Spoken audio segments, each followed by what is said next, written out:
नमस्कार, Ram Ram. BNA network के YouTube channel पर आपका स्वागत है। मैं हूं कुलभूषण। अगर आप अभी तक हमारे चैनल से नहीं जुड़े हैं तो कृपया चैनल को सब्सक्राइब कर लीजिए। मेरा कंटेंट, मेरा विचार आपको पसंद आता है तो भरपूर लाइक भी कीजिए। आज गजब का खेल कहिए हो गया एनडीए की बैठक में। इंडी अलायंस वालों के मुंह पर बहुत जोर का तमाचा एनडीए के घटक दलों ने मारा। जो इंडी अलायंस वाले समझो कि घात लगाए बैठे थे कि भाई यहां से खींच लो चंद्रबाबू नायडू को, नीतीश बाबू को यहां से खींच लो, तो आज इंडी अलायंस के अरमानों पर एनडीए के घटक दलों ने रिमझिम बारिश कर दी। पानी नहीं डाला, बारिश, मूसलाधार बारिश कर दी। पहले बात चंद्रबाबू नायडू की करते हैं। चंद्रबाबू नायडू जब खड़े हुए, प्रस्ताव तो राजनाथ सिंह जी ने रखा था नरेंद्र मोदी के लिए नेता चुने जाने का, लेकिन जब चंद्रबाबू नायडू बोलने लगते हैं तो ऐसे विचार जो एक दल का नेता दूसरे दल के नेता के लिए कर नहीं सकता था, सिर्फ एक ये गरिमा अटल जी के अंदर थी जो उन्होंने वर्ड इंदिरा गांधी के लिए यूज करे थे। दुर्गा की उपाधि दी थी जब पाकिस्तान के 2 टुकड़े किए गए थे। तो कुछ कुछ संबोधन आज चंद्रबाबू नायडू का ऐसा ही था नरेंद्र मोदी के लिए। नरेंद्र दामोदर दास मोदी, जो अपने आप को शायद मायूस समझ रहे होंगे कि उनको पूरा बहुमत नहीं मिला है, उनकी सीटें पहले से भी घट गई हैं, लेकिन एनडीए के घटक दलों ने पूरा आश्वासन दिया, पूरा आश्वस्त कर दिया आज। और लग तो ऐसे रहा था जैसे ये संसद भवन में कोई चर्चा हो रही हो, क्योंकि बैठक तो संसद भवन के अंदर एक हॉल में हो रही थी, संविधान हॉल में। तो चंद्रबाबू नायडू ने कहा, मैंने अपने 40 वर्षों के राजनीतिक जीवन में नरेंद्र मोदी जैसा राजनेता नहीं देखा, जो प्रधानमंत्री बनने के बाद भी जमीन से जुड़ा हुआ है, जो गरीब तबके के लिए सोचता है, जो सबके लिए सोचता है। और नरेंद्र मोदी ने 140 करोड़ जनता को यह एहसास करा दिया उस विश्व के लिए कि अगर कोई हिंदुस्तानी विदेश जाता है तो अपने आप को गौरवान्वित महसूस करता है। अर्थव्यवस्था पर भी नरेंद्र मोदी के लिए कसीदे पड़े गए। तो चंद्रबाबू नायडू ने कहा, कोई कितने भी प्रलोभन दे, मैं एनडीए के साथ था, हूं और रहूंगा। और नीतीश बाबू ने भी यहां तक कह डाला कि आज ही क्यों नहीं शपथ ले लेते, देर काहे कर रहे हो। खैर, नीतीश के मन में तो बहुत सारी लालसाएं उपज रही होंगी, क्योंकि वो उस प्रदेश से आते हैं जहां पे इंडी अलायंस का तगड़ा गठबंधन था और नीतीश बाबू ने ही इंडी अलायंस के वजूद को कायम किया था, जन्म दिया था। तो नीतीश बाबू के मन में तो तरह तरह के लड्डू आज भी फूट रहे होंगे, लेकिन प्रधानमंत्री के पैर तक छू लिए आज नीतीश बाबू ने। तो एनडीए के जितने भी घटक दल थे आज खुलकर नरेंद्र मोदी के लिए ऐसे कसीदे पढ़ रहे थे जैसे नरेंद्र मोदी उन्हीं के दल के नेता हों, उन्हीं के घर के मेंबर हों, तो आज ये सब देखने को लाइव मिला, लाइव टीवी चैनलों पर आ रहा था, तो ये सब देखा गया। लेकिन नरेंद्र मोदी ने जो बातें रखी आज 24/7 हर सांसद के लिए हूं, और संयम से जो बातें कही कि हम जीत कर संयम बरत रहे हैं, क्योंकि एनडीए के अंदर संस्कार हैं। जो हार गए हैं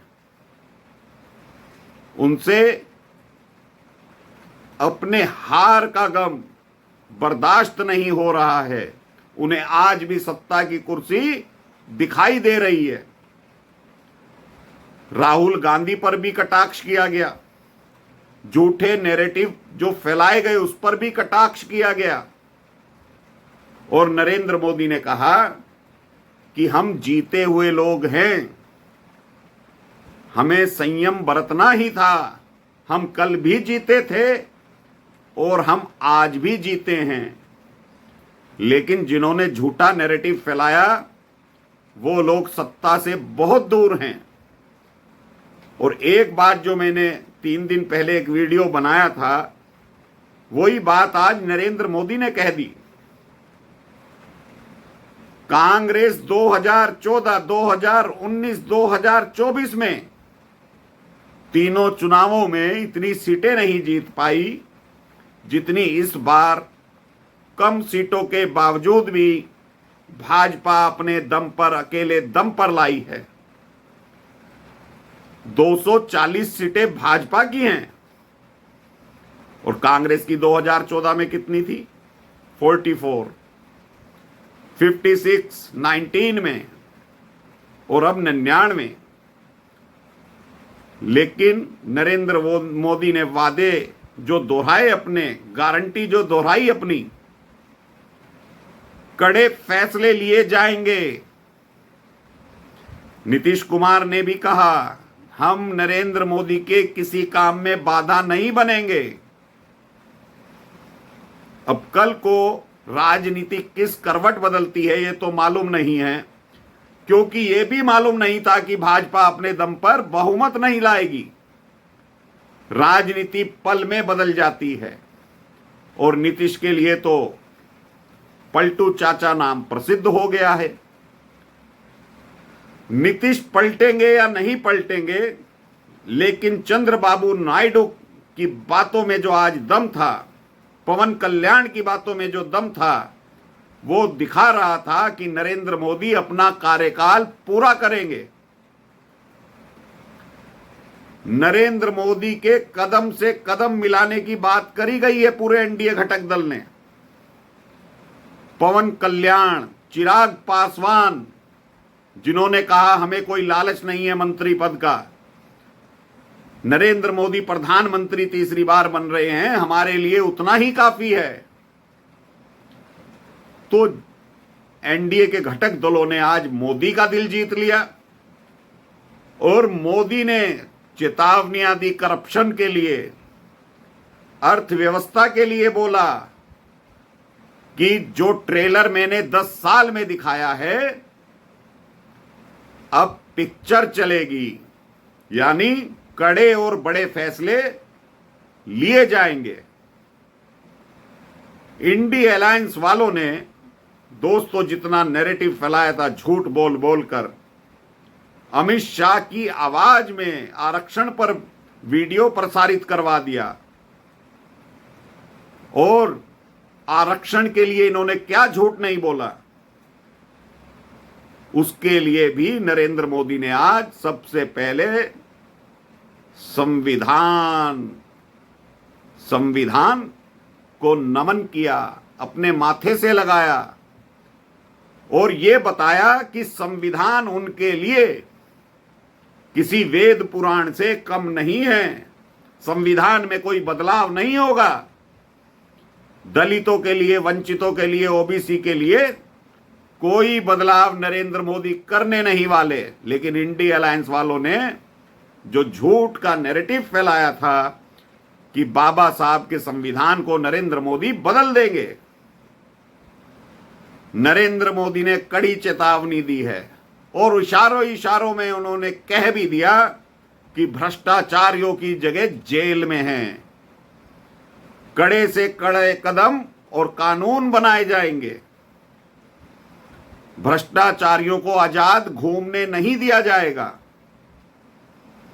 देश के निर्माण के लिए बड़े से बड़े फैसले और कदम उठाने पड़ेंगे। तो 3 घंटे से भी ज्यादा का वक्त इस प्रोग्राम में लगा।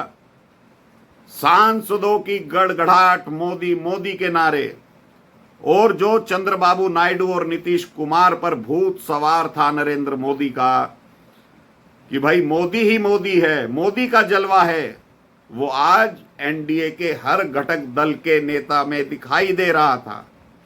जीतन राम मांझी हो, अनुप्रिया पटेल हो या शिंदे हो। शिंदे ने कहा मैं बाल ठाकरे का सैनिक हूं, मेरे सांसद सदैव नरेंद्र मोदी के लिए हैं। तो दोस्तों, नरेंद्र मोदी को जो 4 जून को झटका लगा और बहुत से भारतीयों को लगा, हिंदुस्तानियों को लगा कि ये क्या हो गया, आज तो सारा खेल बदल गया। लग ही नहीं रहा था कि एनडीए का जमावड़ा है, लग रहा था सनातनियों का जमावड़ा है। सनातनियों, भाजपाइयों का जमावड़ा है। कोई संत सम्मेलन हो रहा है, कोई देश के लिए बड़ी बड़ी बिगुल बजने वाले हैं। तो यही सब नजारा आज नरेंद्र मोदी को एनडीए का नेता चुने जाने के लिए दिखाई दे रहा था। और नरेंद्र मोदी ने वो हद में रहकर कार्य करने की भी बातें करी कि अपनी मर्यादाएं और संयम कोई भी सांसद ना भूले, क्योंकि हम जीते हुए हैं। जीते हुए व्यक्ति को संयम बरतना ही चाहिए। तो दोस्तों, नैरेटिव इंडिया अलायंस का फेल हो गया है। एनडीए की सरकार समझो बन चुकी है और दावा पेश कर दिया गया है।